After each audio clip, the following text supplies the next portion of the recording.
Hello, as I promised, I'm back again. This time we're going to have a look at how we talk to the parallel port. We're going to use this debug program again. Let's just get it going here. As you can see there, we're ready to go in the debug machine code language. Well, very close to machine code. Let's have a look here at what we can do with our output. Now, before we do this, if we're output into a port, we need to be able to see what data comes out and how it relates to what we put in. This one's quite straightforward. You'll see here,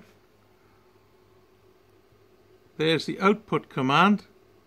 So we can write an output. We write down output.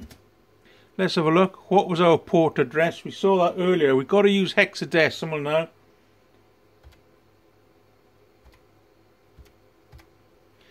That's our port address. What are we going to put out?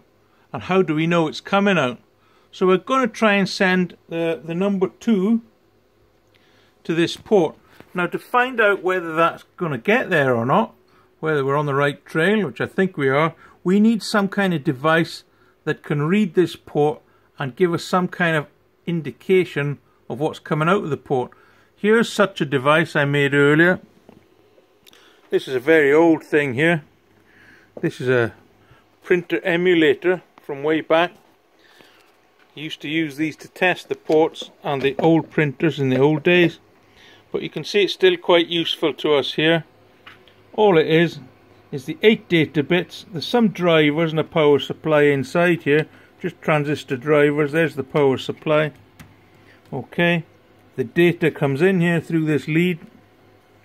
This lead is connected onto the printer port just here, so we can see our data output here, and we can also put data in through this port, okay, to the printer register to tell it things like when the papers run out. We're not using it for that today. We're going back up here to look what happens when we send this number 2 down here. We're going to get a binary result on these lights. Here we go. As we can see, our second digit is lit up. If we were to change this to 3, we know that in binary that's going to be a 1 1 and a load of zeros. So we'll try that. Let's just put our command out again. This time we're going to change that number to 3, and you can see here 3 has come out of the port. So we know now that we can talk to the port easily using this. I think we'll have one more go. Let's output the number 4.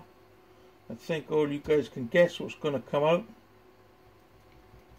We should just get the 4 binary digit out.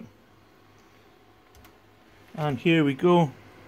Yeah, we got 1, the 2s and the 4s. So we've got 1 4 gone out. We can carry on and put out all our numbers right up to FF hexadecimal there, and we'll see our code turning up on this port here. So we need to have a look now at how easy it is to do the input. Use the input command. Okay, if we look up here, you can see input. Now, how on earth can we put inputs into this machine? Let's have a quick look here. We'll just try one. Our input buttons are here. However, our port number has changed. The printer register port is just one port above 378 hexadecimal. So we're going to try input I. We have to change the port number now because we're inputting into a port right next door to this that wasn't shown on our list earlier on, but it's usually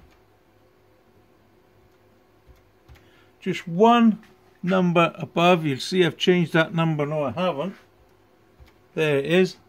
You can see it's just one click above the other one. Now obviously there's no data going there because we're looking to see what comes in. Let's have a look and see what's come in. Here we can see 7F. Now let's see if we can change that using the buttons on here. I'm going to hold down a button and repeat the command. So first of all, let's issue out the command. We don't know what's going to come in yet. So we'll hold down one of these buttons. Any one will do for now. I'm going to hold one in, and then we're going to wait and see what happens. Let's have a look. I've got my button held in here. Nothing will happen until we issue the command.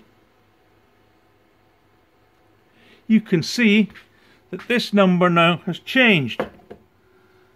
You can see instead of having 7F, we've got 6F. And I could go on to show you that as I press combinations of buttons or different buttons on there, we're going to get different numbers where that 7F and 6F are.